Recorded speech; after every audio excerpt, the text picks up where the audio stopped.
warning signs for the Biden economy. They are flashing brighter than ever. Let's pause for a second. All of this is going to impact you, your families, your loved ones, your friends, your neighbors. It's that bad. Sadly, we are on the verge of not just a recession, not just a downturn, but a full-fledged economic meltdown. All of it caused by the policies of Joe Biden and the new Green Deal, climate cult agenda, socialist Democrats. We're going to break it down, and you and your family need to act accordingly to protect yourselves. Biden is failing so much, so fast, is so weak, so frail, so decrepit. Major Democrats, they appear closer than ever now to jumping ship. Look at your screen. Biden earlier today in Israel, as Tucker just showed you, literally appearing to not even know where to sit down. Where do I sit down? What do I do? Let me say hello. Let me shake the hand of the air. Hello, air. I mean, it's not the first time we see this. And once again, appearing totally disoriented. You know, thank goodness, yes, the Israeli prime minister was ever with him, helping him, dazed and confused. Now, these latest struggles come as Biden's agenda is imploding here at home because, yes, it was yet another day with another bad, horrific batch of bad economic news for the Biden economy. This is on top of yesterday's. For Biden, this was his 41-plus year record high inflation, 9.1%. Today, we learned that wholesale inflation, which is the measure of inflation before it gets to you at the retail level, consumers, is surging even more, a whopping 11.3%. That is nearly the highest number ever. Yet another painful reminder of the failures of this far-left, disastrous, destructive Biden economy. Frankly, there are signs of even more pain in the days and months ahead, and frankly, years ahead. So let's make this perfectly clear so you and your families understand.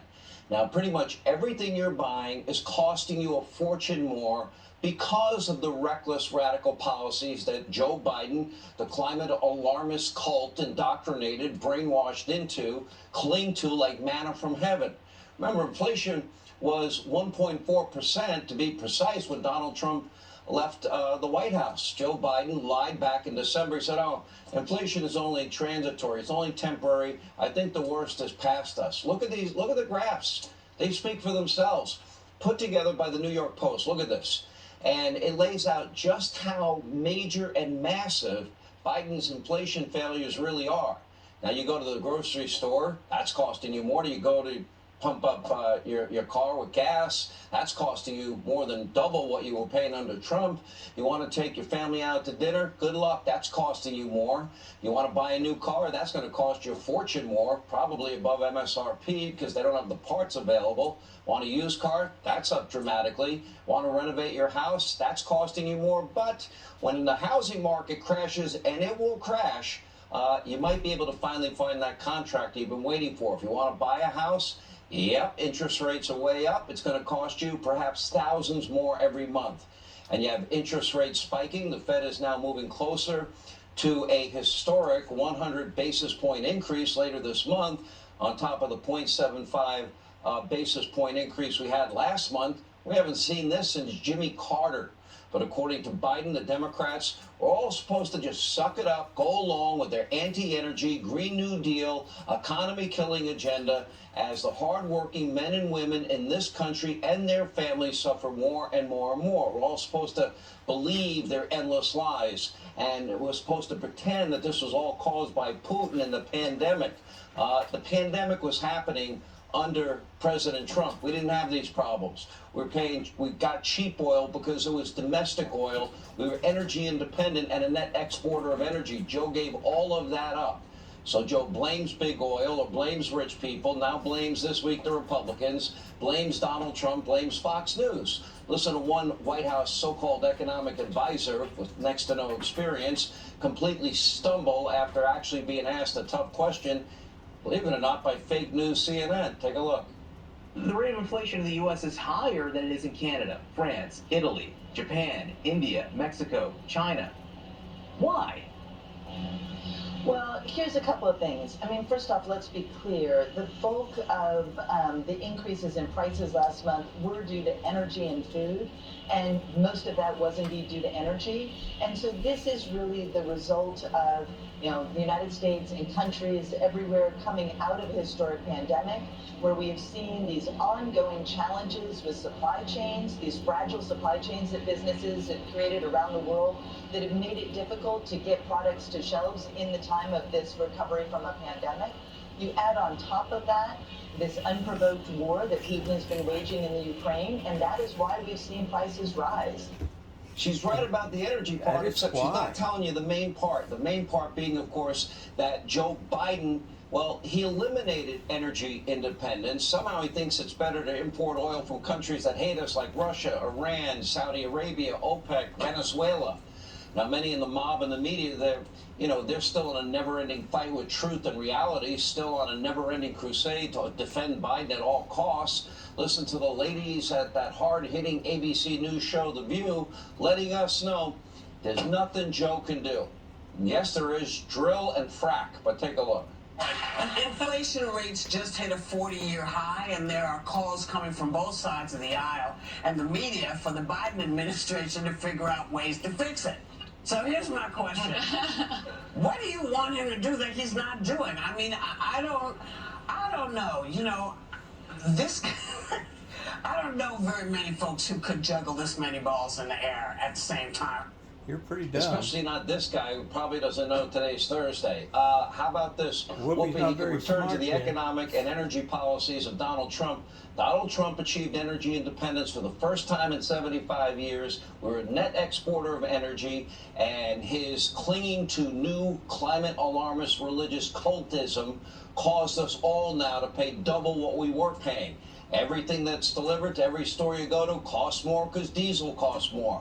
Joe Biden artificially reduced the world supply of energy. Supply and demand crisscross, that dictates the price. And guess what? Demand remained constant. The price went dramatically higher.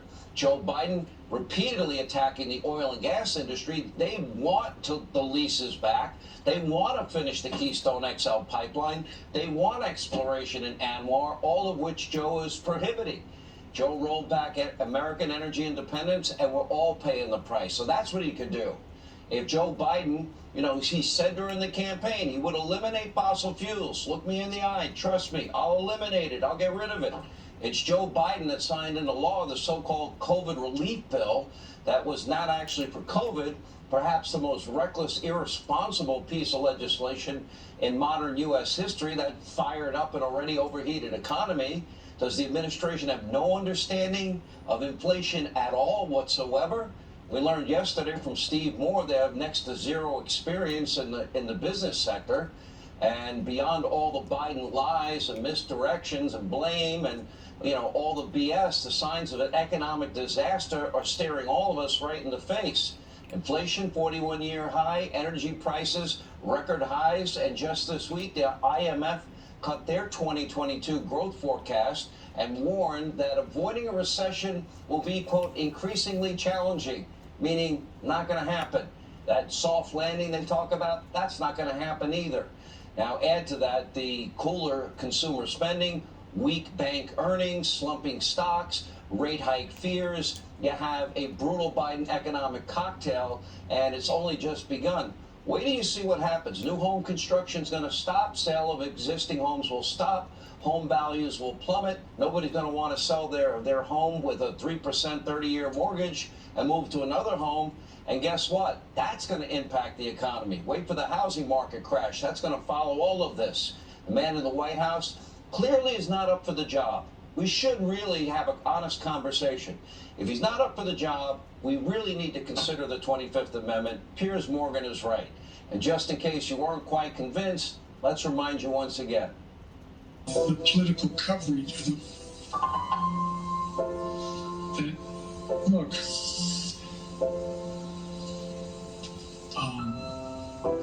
some of the political players and some of the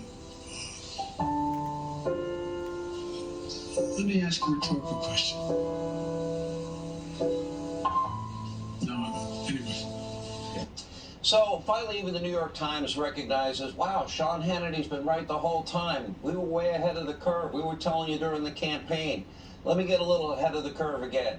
That man is not mentally fit to be president. and the people around him covering all of this up, they are the worst type of enablers because they're putting the country at greater risk, even the world at a greater risk. Here with reaction, author of Here's the Deal, Kellyanne Conway, #1 New York Times bestseller, and Fox News contributor, Joe Concha. Kellyanne, look, I pointed it out during the campaign. I got criticized. I don't think there's anybody that has any ounce of intellectual honesty can argue with the fact that he's just not up for the job. It's that simple. Will Democrats take the bold step and tell him that? Well, they fear that then the next person in line for the job isn't up for the job either. Her name's Kamala Harris, and she doesn't do much better at the talking thing than he does. Let me vote on that. I agree. She's not up for the job either. Strongly so. She's not. And so there is that fear, by the way. You know, Sean and Joe, it's so fascinating, isn't it, that when the Democrats now are coming out of the woodwork and saying somehow a guy who wasn't too old 18 months ago is too old now and infirm, they stop short of saying get rid of him now, just don't run again in 2024, because they don't say let's just get Kamala to step in there. She neither, like him, she also does not inspire confidence or demonstrate competence. Look, this is binary. Under Donald Trump, record low poverty. Under Joe Biden, record low approval ratings. Under Donald Trump, we had the highest unemployment in 50 years. Under Joe Biden, highest inflation in 40 years. Why is this important? Well, it's important because those weren't just about those individual personalities or even presidents. It was about policies.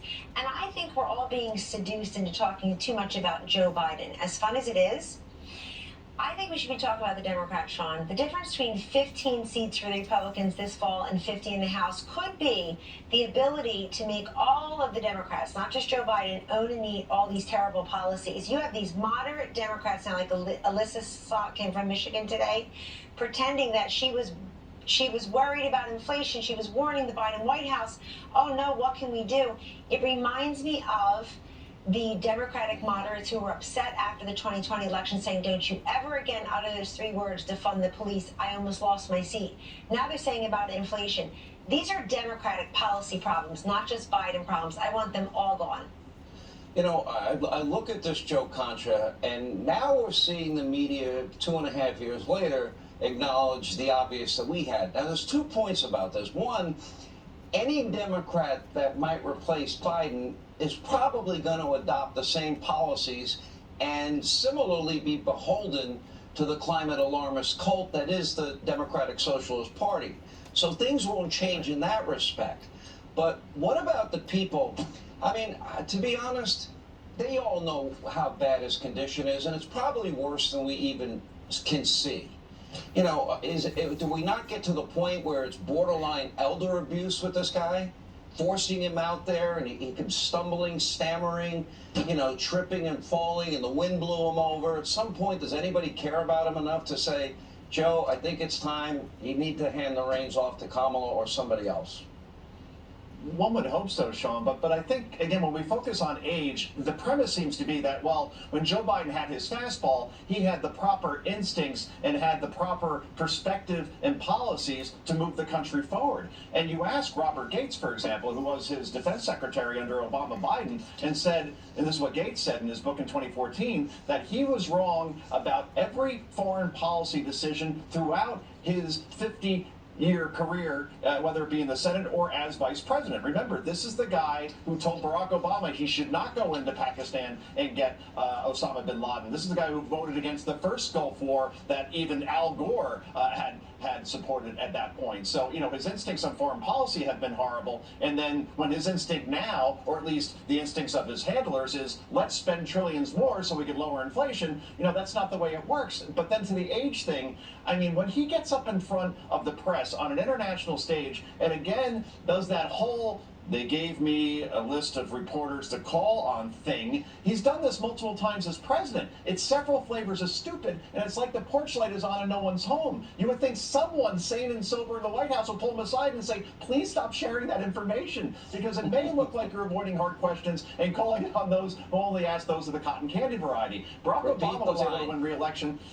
Yeah, I know. And Obama, he won re-election, but not because his policies and performance, were all that great, right? But because he could put together a good speech and give coherent answers, unlike his former vice president is now doing as president. But one more point. Kellyanne's exactly right. You connect every Democrat that is running in the Congress and the Senate for a seat or running for re-election to Joe Biden on inflation, on education, on gas prices, and on crime. And if you do that, and you focus on those four issues like a laser, I don't see how too many of them will lose because Democrats don't have a bumper sticker and they know it, Sean. Quick exit question and a prediction from both of you. Kellyanne, will Joe Biden finish his first term? Yes, he's not going to finish any sentences, but he will finish his first term. It's too funny. I cannot laugh. Joe Concha. It's like trying to take the keys from your grandfather who's 84 and shouldn't be driving anymore. He's not letting go of those keys. Joe Biden's not letting go of his presidency. If it was my father or mother, I'd take the keys and I'd find a way and I'd hire a driver, get him an Uber account, whatever I needed to do. Kellyanne Conway, thank you. Joe Concha, thank you. Thank you, I appreciate it. Now, while Biden suffers more blunders abroad, ask yourself, why is Biden so hostile to American oil and gas and domestic production? Why has he been so soft on American adversaries like China? Because he's given them our strategic petroleum reserves and he's given a pipeline to Vladimir Putin. Now, why do we need to ask this question? Is the Biden family compromised in places where Hunter and his associates made millions and millions of dollars, like China, Ukraine, Russia, and others? We have Mr. Zero experience doing business all across the globe, despite no qualifications, being a crack addict, having a proclivity for women of, let's say, the night. And he and Joe, guess what? Joe Biden said over and over again, I never talked to Hunter one time about my business dealing. Well, there he's pictured, guess what? With Kazakhstan oligarchs. Hunter got money from them. And here, he and Joe pictured with Hunter's Mexican business partners, who Hunter excoriated after he gave him all the access in the world and wasn't making money from them. And Joe and Hunter were also pictured together. Oh, those are executives from Burisma. And according to Hunter's former business partner, Tony Bobulinski, Joe was very well aware of what Hunter was up to, but yet Joey continued to lie and continues to claim he never talked to Hunter about any of these foreign business dealings. You may recall. Mr. Vice President, how many times have you ever spoken to your son about his overseas business dealings? I've never spoken to my son about his overseas business dealings. I have never discussed with my son or my brother or anyone else anything having to do with their businesses, period. And what I will do is the same thing we did in our administration. There will be an absolute wall between personal and private and the government. Do you stand by your statement that you did not discuss any of your son's overseas business dealings? Yes, I stand by that statement. Now, recent weeks, a whole other trove of videos revealing yet another troubling chapter in the life of Hunter Biden. Look at your screen. Yeah, this video obtained by The Sun showing Hunter filming himself in something called a float while apparently doing drugs. That's not all. More video reported by the Daily Mail showing Hunter also on a train with alleged prostitutes, apparently transporting them across state lines, with some of the payments reportedly coming just hours after Dad wired him the money. But Hunter didn't stop there. Yet another video showing Hunter appearing to weigh an illicit substance, looks like crack cocaine according to reports, while he was with an alleged prostitute. Now, why is all of this so important, and why is it so important to highlight this behavior? Ask yourself, why would rich foreign businessmen want to do business with a guy that had no experience at all whatsoever, that was a crack addict? Why would foreign businessmen want to be associated with someone who had these severe drug problems, personal problems, chaotic life, and has no experience, no qualifications whatsoever? Is there any other reason other than his last name was Biden? Imagine if his last name was Trump. Any other reason that his dad was the vice president? The answer is obvious. Also, remember when Joe Biden was in the Senate, he was one of the biggest crusaders for harsh punishments. Guess what? For crack cocaine users. Joe, does that apply to Hunter? Here's a quick trip down memory lane. If you have a piece of crack cocaine no bigger than this quarter that I'm holding in my hand, 1/4 of $1, we passed a law through the leadership of Senator Thurmond and myself and others, a law that says if you're caught with that, you go to jail for 5 years. You get no probation, you get nothing other than 5 years in jail. Judge doesn't have a choice. Almost looks like Hunter had what would be 25 years worth of stuff to go to jail. And here's where it gets even more interesting. Remember last year, we learned that Hunter purchased a gun from a licensed firearm dealer back in 2018, wrote on his 4473 form, no, he was not a user of any illegal substances. Looks like Hunter lied, and that's illegal. It's also a felony. Add to that the incident where Haley Biden reportedly found Hunter's gun in his truck, removed it, tossed it behind a grocery store, just a stone's throw away from a high school, forcing the Secret Service to intervene. Again, based on the facts as we know them, that also appears to be illegal. Does Joe have anything to say about any of this when he talks about gun control? What about the media mob? Why are they ignoring this? Imagine if it was someone else besides having the last name Biden. Wouldn't there be severe consequences? What did Joe know? When did he know it? Here with reaction, Fox News contributor Charlie Hurt, Republican Congressman Jim Jordan. Jim Jordan, if I did it, where would I be? No, you'd be in big trouble, Sean. And here's the key takeaway in my mind.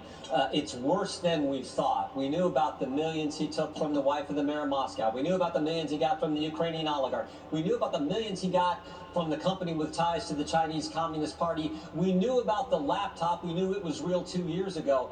But now we know that there are 150 suspicious activity reports that the United States Treasury has, and Joe Biden's Treasury Department will not share those with Congress, which has been the tradition throughout time, frankly. They will not do that. What are those suspicious activity reports talking? They're banking transactions that raise concerns. The person that he's having to deal with, or the amount of money, or the number of transactions that take 150 of them has been reported by the press. So that's what we want to see. And Ranking Member Comer on the Oversight Committee has asked to see that information. And they're too busy, likely, Charlie Hurt, poring over my tax returns and auditing me yet again. And I pay my taxes. Oh, yeah. Yeah, without a doubt. All of these investigations we've seen out of the House so far have been entirely politically motivated, which is on two levels is terrible. One is that it's a terrible waste of time, but it also undermines the very important work that these committees should be doing, and which I think Jim Jordan will be doing come by this time next year, which is to investigate real crimes going on within this administration.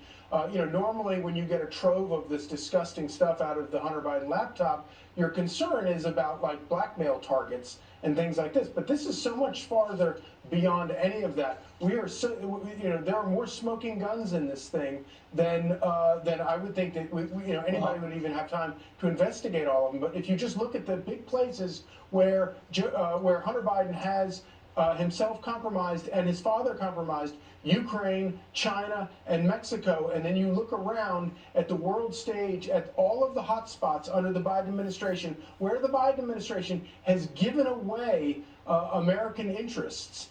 It's in Ukraine, Mexico, and China. Do you think it's just a coincidence? I don't. Okay, answer that question, Jim Jordan. The Nord Stream pipeline waiver, canceling the Keystone pipeline, strategic oil reserves going to China when the price of a gallon of gas has never been higher. We got about 35 seconds. Yeah, now I don't know if there's a direct link or not, but this is why we have to investigate it. But what frosts me the most, Sean, is we knew this 2 years ago, and the mainstream press said we're going to hide this story. They followed the template. They follow the template. Create the lie, big press reports the lie, big tech amplifies the lie. Then when we try to tell the truth, they call us names and try to cancel us. That's what happened 2 years ago. We may not have been in this situation if the truth came out then. Merrick Garland, Director Ray, where are you guys? Anyway, thank you both. When we come back, the White House refusing to say if Biden will address the murder of journalist Jamal Khashoggi during his trip to Saudi Arabia as he's sucking up to the crown prince that he called a murderer. Is he going to address human rights violations, how they treat women, gays, lesbians? I doubt it. We'll explain coming up. All right, so as Joe Biden's disastrous trip through the Middle East is continuing, and as he prepares to meet with the Saudi crown prince in the coming days to beg for oil and get them to sign off on his idiotic Iranian deal, the White House has been silent. They won't say whether or not Joe will address the murder of journalist Jamal Khashoggi and the multitude of other human rights atrocities that occur in Saudi Arabia. Remember, Joe blamed all of this, the murder, on the Saudi crown prince before promising during the 2020 campaign to make the country a, quote, pariah nation. And here's your chance, Joe. Are you going to follow through? Or is this just another one of those endless broken promises? Khashoggi's widow broke her silence in an emotional interview with our very own Bill Hemmer earlier today. Take a look. If you could be there, what would you tell MBS? I will tell him you will regret if he knows the truth about Jamal. And anyone involved in his crime, they will regret. Now, instead of committing to discussing the murder with the Saudi crown prince, Joe had this to say. I always bring up human rights. I always bring up human rights. But my position on Khashoggi has been so clear. If anyone doesn't understand it, in Saudi Arabia or anywhere else, then they haven't been around for a while. So, Joe, you going to hold them accountable for the murder of Khashoggi or not? Are you there to beg for oil or not? What about their treatment of gays and lesbians? So what about their treatment of women?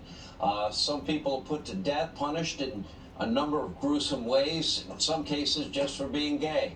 And what about their oppressive laws against women? Weren't even allowed to drive until 2018 or obtain their own passport until 2019. And it's not just Saudi Arabia Biden is doing business with. He's doubling down on this idiocy of reviving the Iranian nuclear deal. Now, Iran's the world #1 state sponsor of terror. They boast of similar oppressive laws against women, gay people, including the death penalty if you're gay. Ask yourself, where are all the radical human rights activists, all the woke people in America that are Democrats? How come they're not upset that Joe is doing business with these countries? Here with reaction, human rights attorney, executive director of the Lawfare Project, Brooke Goldstein, and Fox News contributor Tammy Bruce. Tammy, in a way, I guess, you know, I'm the one standing up for human rights. I always have. I would want nothing to do with any of these countries. I don't want their money. I don't want their oil. I don't even, they're hostile regimes that have atrocious human rights records. They do, and you laid it out perfectly. Many have noted that the changes, the small changes when it comes to women's rights in the kingdom were really made for a PR effect. That it is still very difficult in the kingdom. In Saudi Arabia, homosexuality is dictated by the criminal code, which is dictated by Sharia law. And we've recent executions of homosexuals there as well. I mean, it is horrendous. And it's a protected environment in that they want to show something outside to foreign countries while it is still repressive and horribly so internally. But this is more of a story with what you outlined regarding Joe Biden. With Biden, everything is transactional. I believe that he meant that about Khashoggi, but now look at what he's willing to do in order to keep America weak. He is willing to go to a place that is known to be a horrific abuser of human rights because his priority is to keep his own country as weak as possible. That speaks to the nature of Joe Biden in a way that I think should shock the conscience of everyone watching this program, no matter who you are. We believe in human rights because we're America. We're not perfect. But when we talk about it, when we learn about it, when we care about it, it's because we mean it. With Joe Biden and the Democrats and perhaps the establishment in general, this is transactional. He now wants something from Saudi Arabia, Venezuela, even Russia, China, because it suits his purpose of keeping America in trouble. And that is where we're at right now. It's a horrible place, and he's now going to stand next to this horrible dynamic in Saudi Arabia because it suits him. Brooke, where are all the woke leftists in this country? Where are all the liberal activists, human rights activists in this country? Because their silence is deafening, and Joe is only doing it to appease the climate alarmist religious cult that believes it's okay to import oil but not produce it domestically. You know, you're absolutely right. We are faced now with the situation where the President of the United States has to embarrass himself because of his own policies. He had to do a 180-degree turn where he used to be calling Saudi Arabia a pariah state, saying, quote, they have to pay the price for being bad. And now he's going over there begging for oil because it is his administration that refuses to make America energy independent. And it's this dual-faced, two-faced, hypocritical natured diplomacy that really, pervades what's happening in the Middle East. On the one hand, you have our ally Israel. He's over there signing Jerusalem declarations, declaring that we're going to do everything we can to prevent Iran from having a nuclear weapon. And then at the same time, turning around, pushing for the Iran deal, reinstating $200 million worth of funding for the Palestinian Authority and for Hamas, a terrorist group in Gaza, allowing the pay-for-slave program to continue, where American taxpayer dollars are going to pay terrorists who murder often Americans as well who are in Israel. So the hypocrisy is why we are losing face on a daily basis in the Middle East. And I think it's really important to add one thing. There is such an outrage over what happened with Khashoggi, and it's absolutely terrible. But where is the outrage when American citizens are killed by Palestinian terrorists and the Biden administration does absolutely nothing, continues to allow American taxpayer dollars to fund this terror administration? Brooke, thank you. Tammy, as always, thank you. Straight ahead. Why is the left continuing to encourage incivility against our own Supreme Court justices? Do any have the courage to stand up and condemn these threats? Wait until you see what happens when Senator Elizabeth Warren was asked about it. That tape is next. Now, earlier today, our very own Hillary Vaughn caught up with Senator Elizabeth Warren to ask if she would condemn a far-left group putting out bounties on the heads of sitting Supreme Court justices. Take a look at Elizabeth Warren's response, or lack of. Senator, an activist group is offering to pay people if they send in the locations of justices. Do you think that this has gone too far at this point? Hello? Hello? Waiting for the answer. Where's the answer? In fact, we did check, and we couldn't find a single Democrat that condemned these threats. Meanwhile, Biden's own Transportation Secretary, Mayor Pete, told Fox News earlier this week, justices, they should actually expect these protests to happen. So it looks like we're back to the summer of 2020, when the left either refused to acknowledge the 574 violent riots, or they lied and said they were mostly peaceful, or openly encouraged them and helped bail out the rioters like Kamala Harris. By the way, where's Liz Cheney and her friends on the January 6th committee? Are they going to condemn this threat against an important branch of our government? Are they going to investigate? How about investigate those riots too? Here with reaction, the host of the Larry Elder Show for the Epic Times, Larry Elder, Fox News legal analyst Greg Jarrett. All right, both of you are lawyers. Greg, I'll start with you. It's 18 U.S. Code 1507. It is against the law to harass, intimidate not only judges, but jurists and court officers. The language, and it speaks specifically to people's residences and their place of work. The law is very clear, no ambiguity. No, it's clear Merrick Garland would not enforce the law. When you abandon the rule of law, you invite tyranny. Look, putting a bounty on the whereabouts of Supreme Court justices for the purpose of harassment, intimidation, and vile threats, I mean, that's truly despicable, Sean, and Elizabeth Warren has been leading the charge for many unhinged tirades against the justices, ginning up anger and hatred with incendiary words. Now, a rational person in high office, a U.S. senator, for God's sakes, would be acutely aware that words matter, especially after the attempted assassination of Justice Kavanaugh. But Warren continues to jack up the animus. In so doing, as she and others are actually imperiling the safety of those justices, she is so quick to accuse others, like Donald Trump, of incitement. Well, she's guilty of it herself. And her refusal today to answer a legitimate question, to condemn the bounties, and instead take refuge in a vehicle shows she's nothing but a coward. You know, Larry, I would never, we've both been doing shows for decades. The idea of sending activists to people's homes is so reckless and irresponsible because you don't know what people are capable of doing. And you might have a crowd of mostly peaceful people, but then you might have a few bad apples in that crowd too. I, in good conscience, couldn't do it. But every Democrat seems to be okay with this, even the bounty part. Yeah, it wasn't a trick question. All she had to do was say, I condemn it, and she couldn't bring herself to do that. Understand there was a new poll that showed a majority of Democrats want the Supreme Court packed so they can start getting the decisions that they want, or they want the judges to be, wait for it, democratically elected. Never mind the Constitution. They now hate the Supreme Court almost as much as they hate Donald Trump. And remember, the chair of the January 6th Insurrection Committee, Benny Thompson, referred to Clarence Thomas as an Uncle Tom. And people like Elizabeth Warren did not say a word.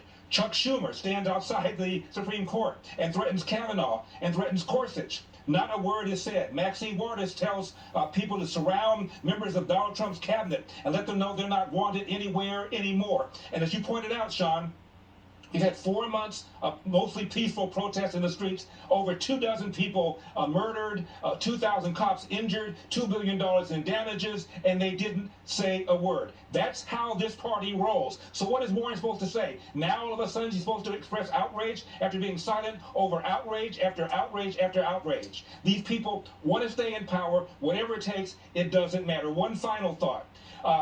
Harry Reid goes on the floor of the Senate during the 2012 race when it appeared that maybe, just maybe, Mitt Romney might beat Barack Obama, and lies, knowingly lies, and says Mitt Romney has not paid taxes in 10 years. Years later, he admitted that he lied, and when he was asked about it, he said, well, they didn't win, did they? Whatever it takes. The ends justifies the means.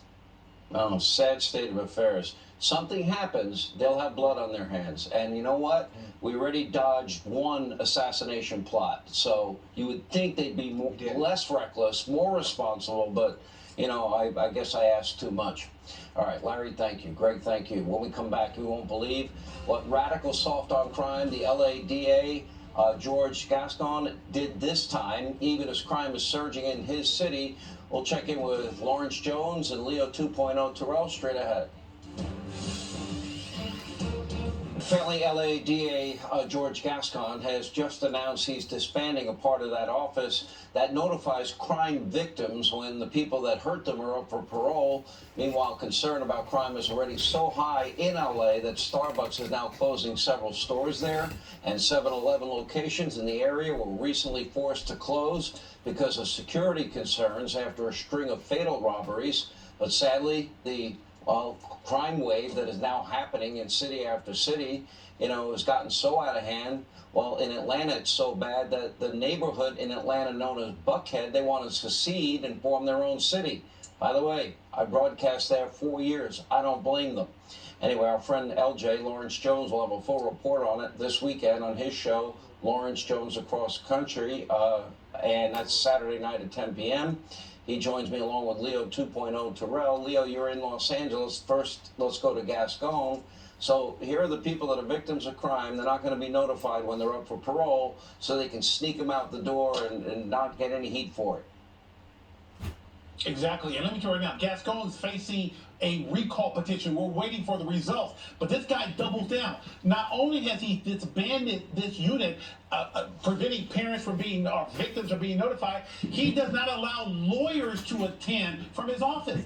This guy has allowed the criminal to be in charge of the county. He's not a prosecutor, Sean. He's a defense attorney. And with all the crime that has gone on in this city, the Starbucks closing, the 7-Eleven never closed, but there was a string of shootings. This is a terrorized city and county because we have a George Soros progressive DA. You know, from 92 to 96, LJ, I know you weren't born yet, but I lived 4 years. You were born in the figures, right? Anyway, I was broadcasting in Buckhead at a local radio station there, and great city, and it's not the same and never has been the same for a long time. I don't blame them from leaving Atlanta because they're not getting the protection they want, need, and deserve. Yeah, I mean, this was the breaking point, Sean. As you know, we've been covering this for a while. You know, a lot of the liberals, and when you listen to the media, they say the reason why we're seeing this surge in crime is because of the pandemic. That's just simply not true. Of course, it's added to the problem, but we covered it for 4 years straight when I was your correspondent. Liberal cities in crisis, and the number one issue that we're facing these communities was the crime. And many people said, "Oh, it's just going to be the major cities." We warned people that if you don't get a hand on it, that it was going to spread to the suburbs. So you're seeing it everywhere, and these people are hopeless. They're begging their city leaders to do something about it. When you look at even Los Angeles, Gascon is a former police chief. This is a guy that has never prosecuted a case in his life. But again, Sean, a lot of these people are bought and paid for by George Soros. They are married to their ideologies. No matter the amount of people that they hurt, this is going to hurt more victims. People won't come forward. It's already hard to get people to come forward to begin with. But the moment you start releasing these folks and allowing them to not even notify their victims, we're going to have huge problems on our hands, Sean. You know, we see this demographic shift. We've talked a lot about it, Leo, where you have more minorities moving away from the Democratic Party towards the Republican Party. This issue of law and order and safety and security, the issue of choice in schools, if Republicans make that promise, I believe that there'll be a new American majority and that the Republican Party will be the party of safety, security, and the party of the working men and women of this country. They can do all of that. This is an opportunity for them to fix the problems Democrats have ignored.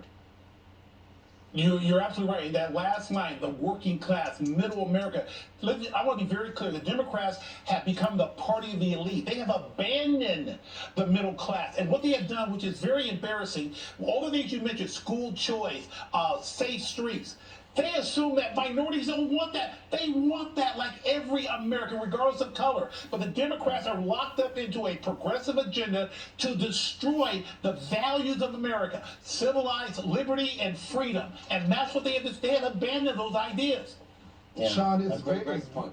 It's very easy for the Republican Party to win. They got to talk about wealth over poverty.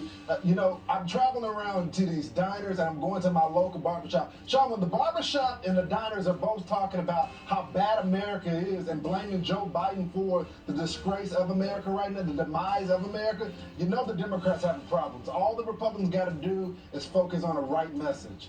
All right, we're going to be watching your show Sunday night at 10. Don't miss it. Right here, Saturday night on Fox. More Hannity after the break. Before we go, earlier today we learned that former President Donald Trump's ex-wife, Ivana, passed away at the age of 73. She was an amazing mom, raised 3 amazing kids, obviously Don Jr., Eric, and Ivanka. Our thoughts, our prayers go out to her, her family, her friends, her children, and of course the kids. That's all the time we have left this evening. Let not your heart be troubled. Laura's here and ready and raring to go. Hannity, I'm glad you said those words. She was an incredible person, a lovely person, really, really smart, and very funny. The times I had a chance to meet her, and our condolences go to the Trump children. And, yeah, well, you know, they all say she was tough as nails, but she had a hard life background and lived an incredible life. And as you know, by your fruits you'll know them. And the kids are all phenomenal.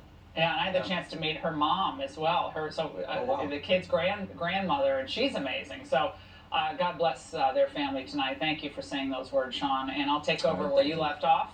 I'm Laura Ingraham. This is the Ingraham Angle on a very busy Washington tonight. We'll start off with this: the bigger tent. That's the focus of tonight's angle. Okay, here's my message to you. If you read one article this week about our political parties, it should be this piece just published by Axios titled The Great Realignment. Now, the gist is that Republicans are becoming more populist while Democrats are becoming more elitist. And if these trends continue, the party of Biden and Pelosi is destined for historic losses in the next few election cycles. And not just in traditionally red states, by the way. Shifts in the demographics of the two parties' supporters taking place before our eyes are arguably the biggest political story of our time.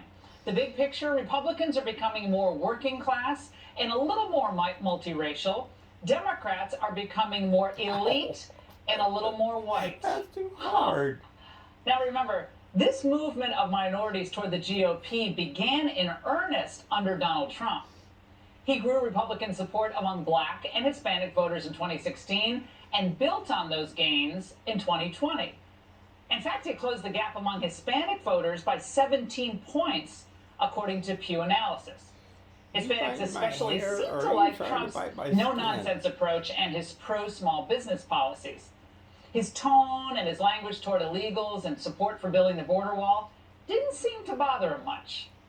I'm a former chief of police on a border town. I'm Hispanic, proud to be Hispanic, and I'm 100% behind Donald Trump. I am an American graduate student here at the University of Texas, Rio Grande Valley, and I wholeheartedly believe that Mr. Donald J. Trump will make America great again. I was born in Tijuana, Mexico. I am voting for Donald Trump to be the next president of the United States.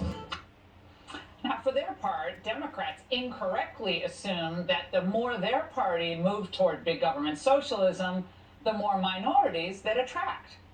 Talk about a huge miscalculation. Now, more from this Axios analysis. The data show that Democrats are statistically tied with Republicans among Hispanics on the generic congressional ballot, according to the New York Times Siena College poll out this week. Democrats held a 47-point edge with Hispanics, though, during the 2018 midterms. That is a staggering collapse. We already know Biden's approval with Hispanics today is in the toilet. Only 32% now approve of his job performance, according to a recent New York Times Siena College poll. So how does this all translate in the November midterms? Well, Democrats' hopes for retaining power rest on non-white voters remaining a reliable part of the party's coalition.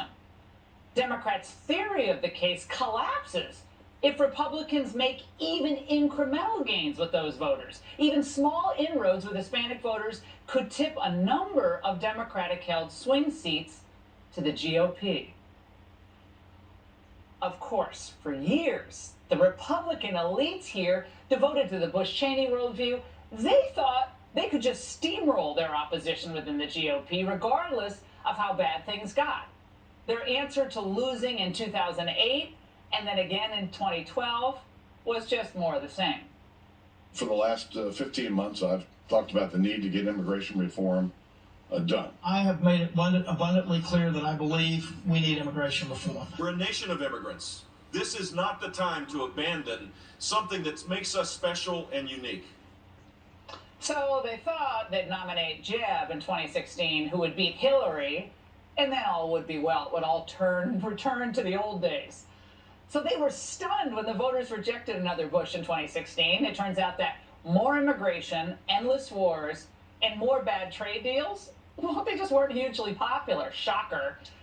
Now, we tried to tell them that middle-class workers and families were just fed up, but the Republican elites refused to listen.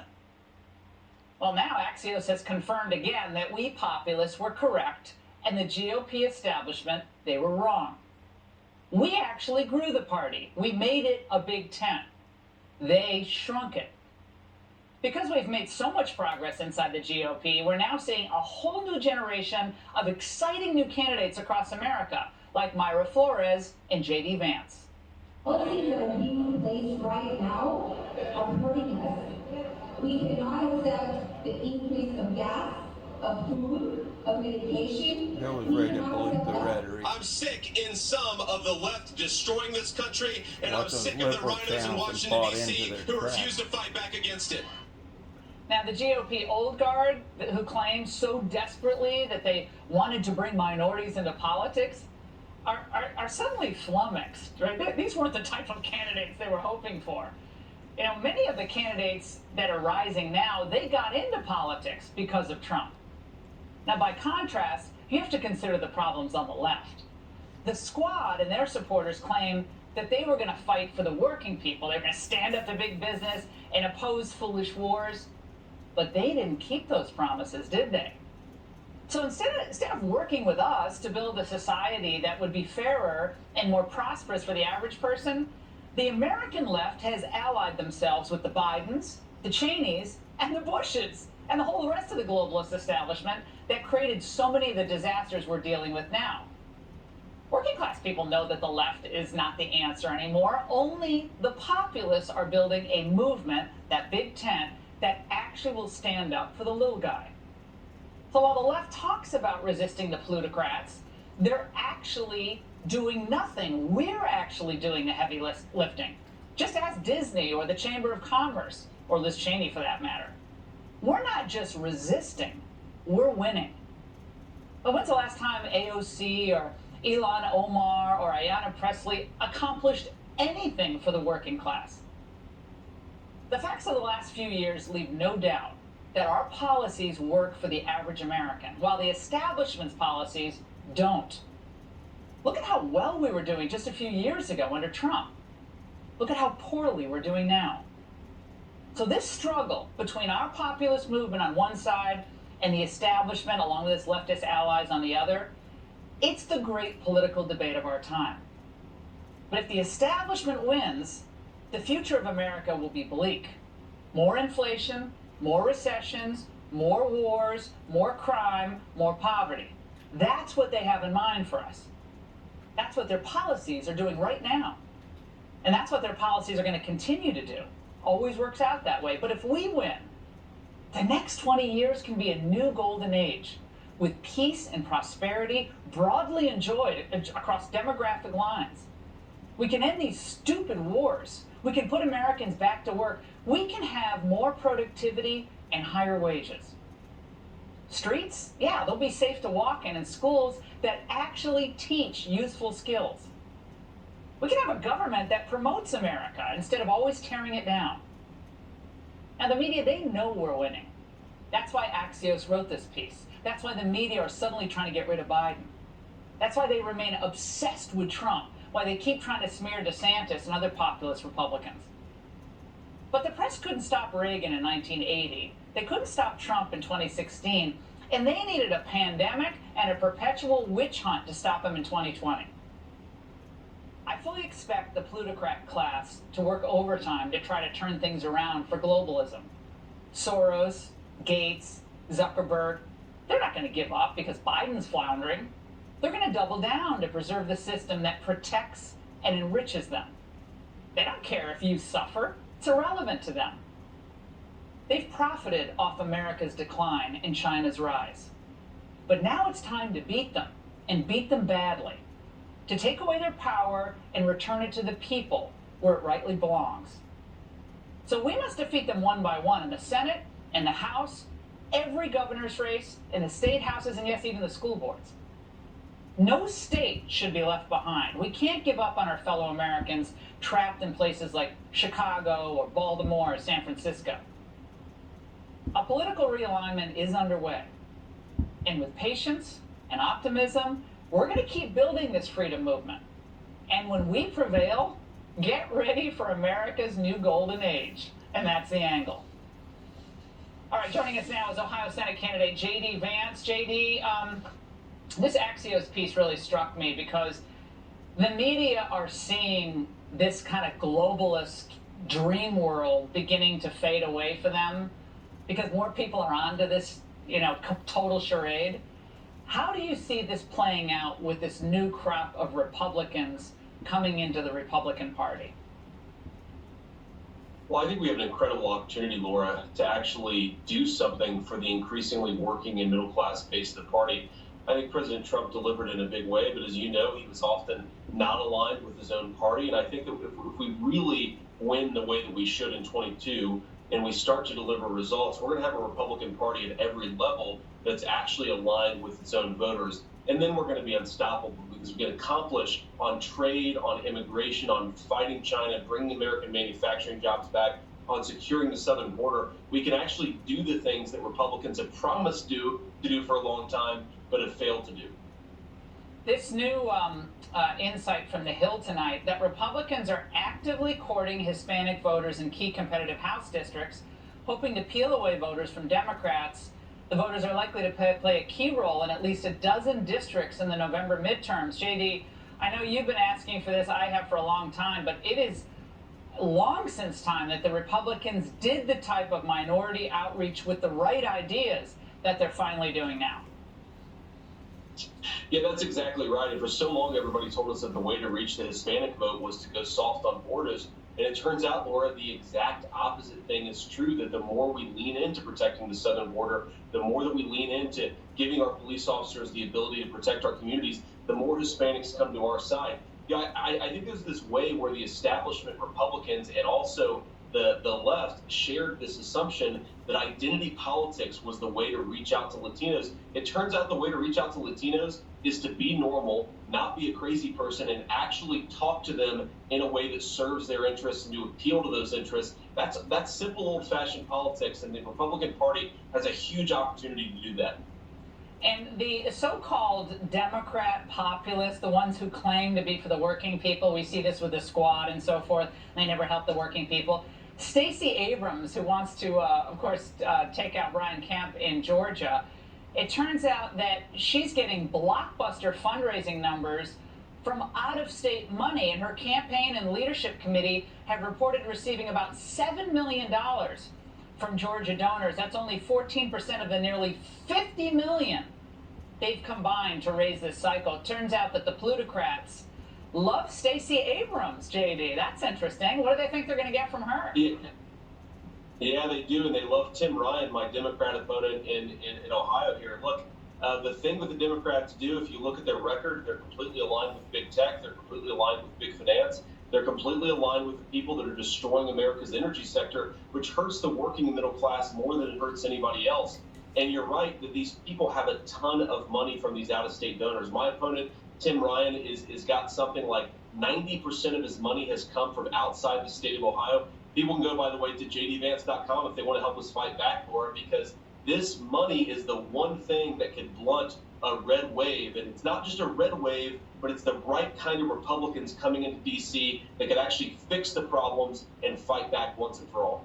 I understand that Tim Ryan is also just abusing the proxy voting that Nancy Pelosi is still, in a mind-boggling way, allowing on Capitol Hill. So no one's essential. They never have to show up and actually work on Capitol Hill. But Mr. Populist shirt sleeves guy who's going to help the regular person can't actually show up in Washington to do his job, I understand. Yeah, and I don't know what's worse, him showing up to do his job or not showing up to do his job, Laura, because he's voted with Joe Biden 100% of the time.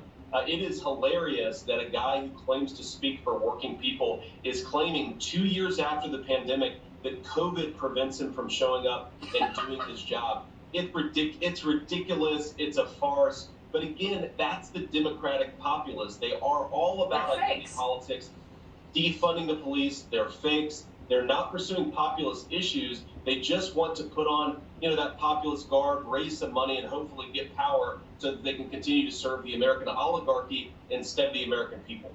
Yeah, a vote for Tim Ryan is a vote to keep Nancy Pelosi as Speaker and Chuck Schumer, frankly, as Senate Majority Leader. The whole gang will be back in town. JD, great to see you. Thank you. Now, nowhere has the political shift been more telling